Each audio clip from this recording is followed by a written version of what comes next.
Hay una imagen visual que resulta simplemente imposible de sacar de la cabeza una vez que uno la analiza con detenimiento. Totalmente de acuerdo. Es una mansión espectacular, ubicada en un vecindario exclusivísimo allá en North Pinecrest, en el sur de Florida. 6 recámaras inmensas, 5 baños, unos ventanales de piso a techo que dejan entrar toda la luz de Miami. Una locura de casa, sí. Y en el jardín trasero, pues un estanque impecable con peces koi nadando en círculos. Esa casa tenía un nombre propio y un aura casi mítica. Se llamaba Casa Macao. Casa Macao, exacto. Por fuera, para cualquier persona que pasara manejando, representaba el símbolo definitivo del éxito, ¿no?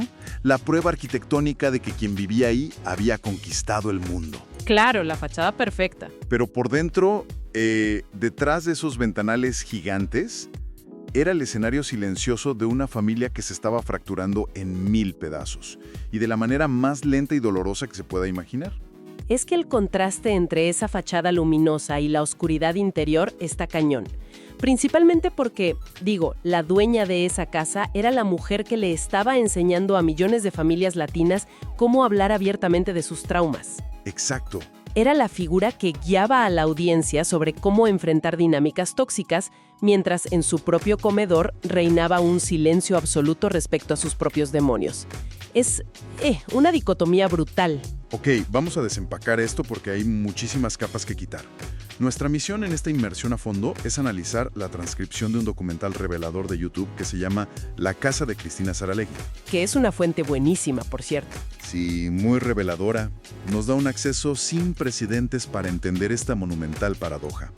Y fíjate que, al revisar este material, la imagen de Casa Macao me evoca inmediatamente la estructura de un set de filmación de Hollywood. ¡Ah, qué buena analogía! A ver, explícame eso. Pues cuando alguien camina por la calle principal de uno de estos estudios, ve unas fachadas de mansiones espectaculares, diseñadas para deslumbrar al público. Pero si cometes el error de caminar por la parte de atrás... Te das cuenta de la realidad. Exacto.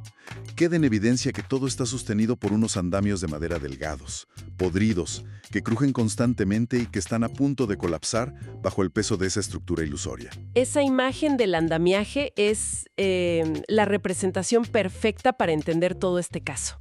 La estructura pública estaba absorbiendo una presión insostenible. Sí, mientras la vida privada pagaba el costo real. Pero para entender por qué un ser humano desarrolla esa necesidad casi instintiva de construir una fortaleza como Casa Macao, pues la historia no puede empezar en Miami. ¿Ah, no? No. El análisis exige retroceder varias décadas. Hay que viajar directamente a la Cuba de 1960.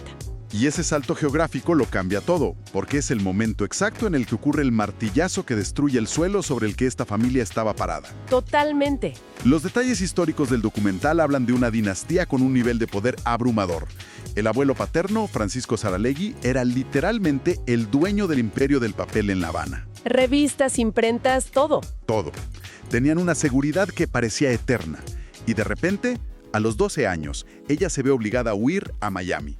12 años, una sola maleta en la mano y la evaporación absoluta de su universo. Y dentro de esa pérdida monumental, los documentos destacan una anécdota muy específica que funciona como el núcleo de este trauma fundacional. El busto del abuelo, ¿verdad? Sí. Existía un gran busto de piedra erigido en honor a su abuelo en una plaza. Durante el violento cambio de poder en la Revolución, ese busto fue destruido a martillazos frente al público. ¡Qué imagen tan fuerte para una niña! Pero el detalle que verdaderamente fractura la psique no es la destrucción en sí, sino quién sostenía el martillo. Fue alguien a quien la propia familia había ayudado, alimentado y protegido económicamente durante años. ¡Wow!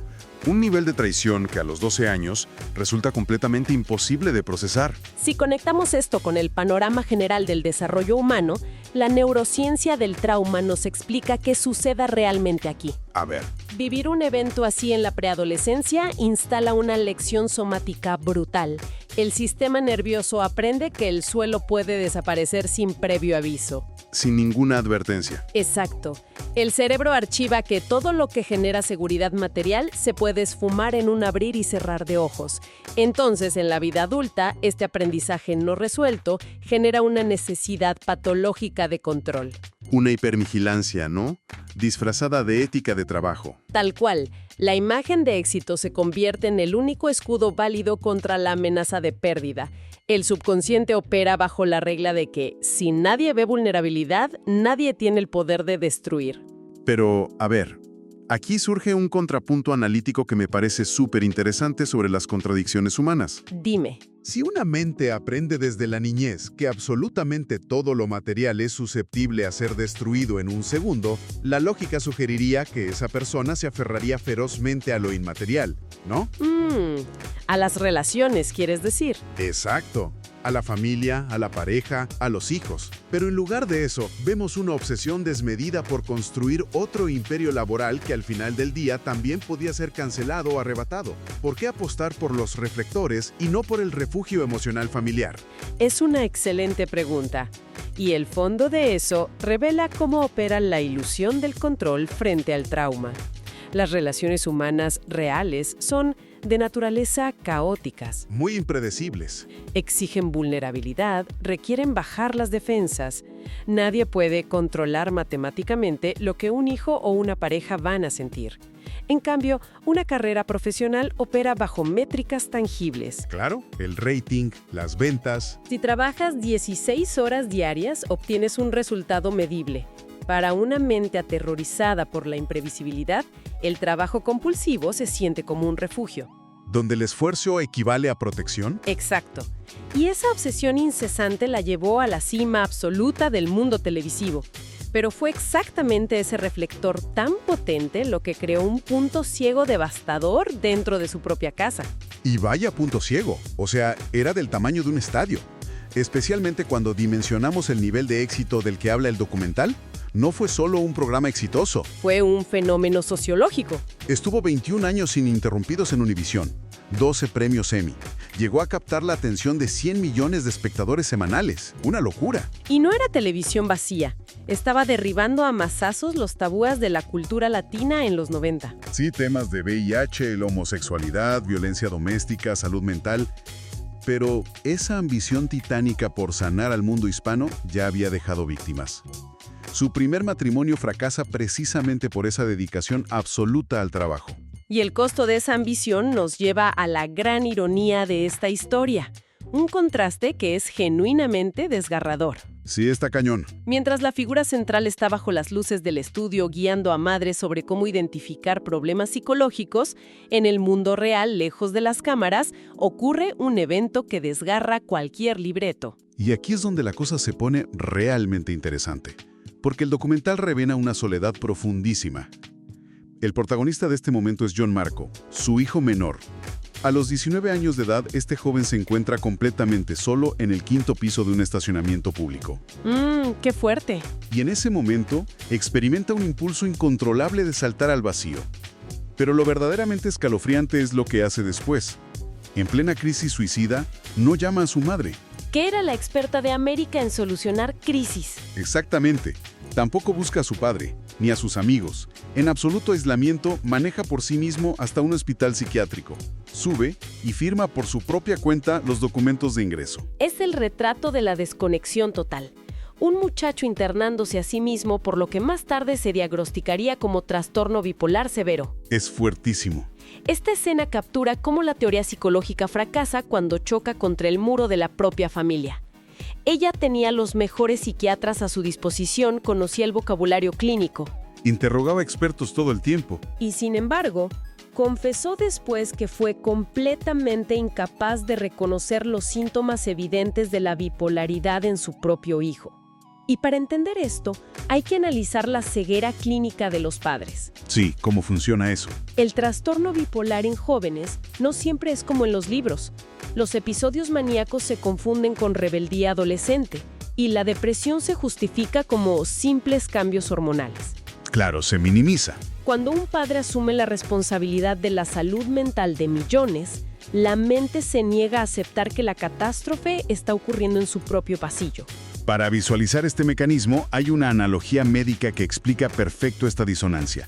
Pensemos en un cirujano cardiovascular brillante que viaja por el mundo operando los defectos más complejos. Ajá. Un día está sentado en el sofá de su casa, siente un dolor agudo en el pecho y su cerebro decide catalogarlo como una simple indigestión. Autoprotección extrema. Sí, procesar que su propia vida esté en peligro es una amenaza tan grande que categoriza el problema como algo menor. Ignora la realidad hasta que el infarto ocurre ahí mismo, en la sala. La negación es un anestésico temporal. Y esa descripción es crucial, porque cuando el infarto familiar finalmente ocurre con el ingreso psiquiátrico del hijo, se produce un choque de trenes. Totalmente. Por un lado, la presión insostenible de mantener la imagen inquebrantable, y por el otro, la realidad desgarradora. Ante esto, el sistema familiar se ve forzado a desarrollar válvulas de escape clandestinas para no implosionar. Válvulas de escape que, según el relato, tomaron una forma muy destructiva dentro de Casa Macao. Se revela el desarrollo de un alcoholismo secreto por parte de ella. Sí, lo que ella misma llamó un borracho malo adentro. Exacto. El alcohol se convirtió en el único anestésico disponible. Pero el detalle perturbador es la delimitación geográfica. Jamás bebía en restaurantes públicos o en Univisión. Solo se liberaba detrás de los cristales de la mansión. Casa Macao se transformó en la bóveda de la adicción. Y lo que resulta fascinante aquí es analizar este ecosistema secretivo y el papel de Marcos Ávila, su esposo y manager desde 1984.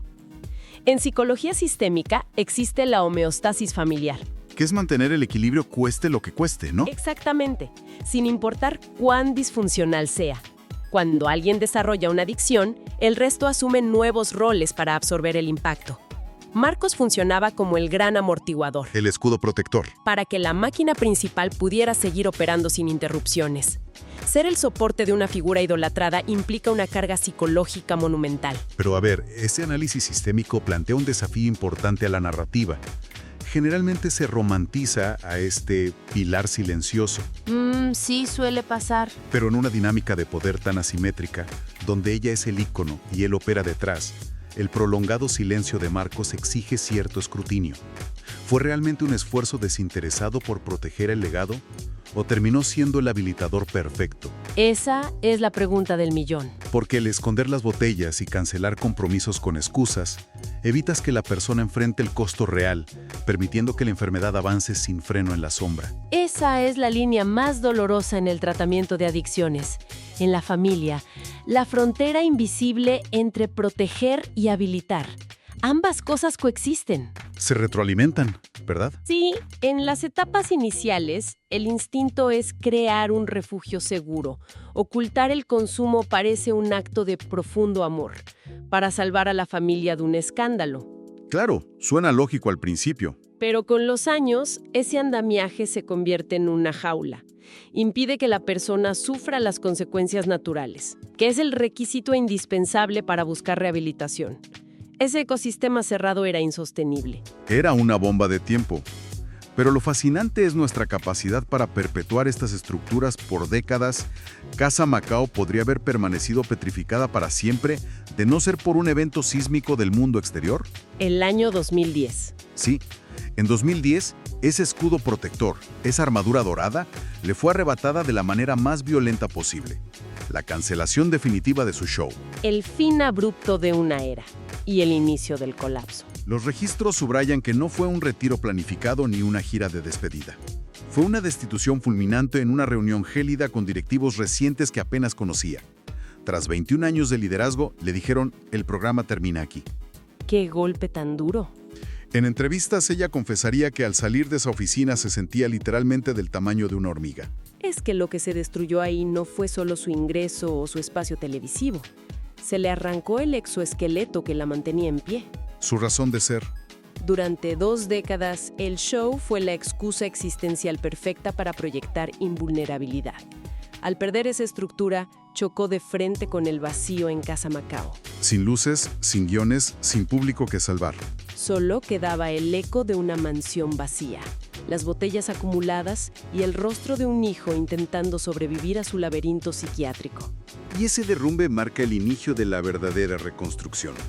porque la reparación del vínculo con su hijo no fue como en la televisión de los 90s. No hubo un abrazo con música de fondo antes del corte comercial. Para nada. Fue un camino arduo, cimentado en años de tiempo real. Consistió en tener conversaciones profundamente incómodas y desmantelar las dinámicas habilitadoras.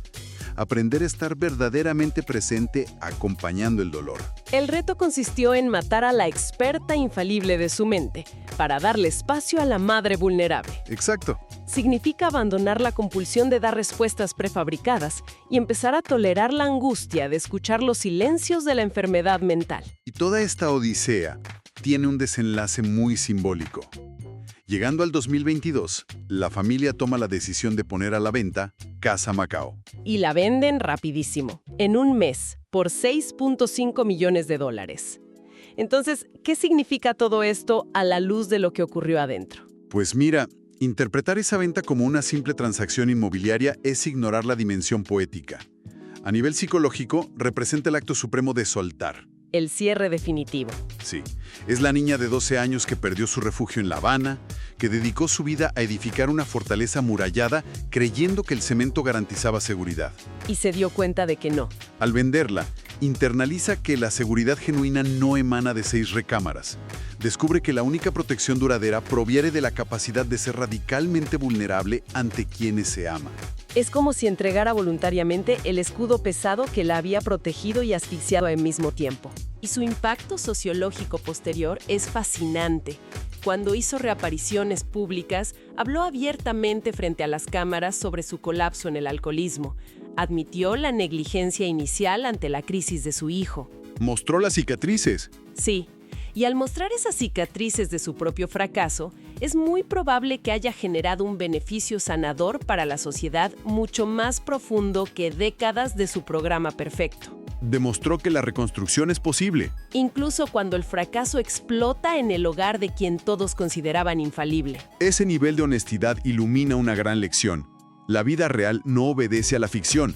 Los verdaderos finales felices no incluyen epifanías mágicas ni perdones instantáneos. Tienen resoluciones imperfectas. Exacto, con cicatrices permanentes y años perdidos que ya no regresan. Pero esa imperfección contiene suficiente honestidad para permitir que la vida continúe. Casa Macao hoy es de otros, y la familia sigue su curso sobre el terreno de la realidad. Evolucionaron de mantener una fachada que agotaba la vida a habitar una realidad que sí resulta sostenible a largo plazo. Y este análisis nos obliga a aterrizar esto en lo cotidiano.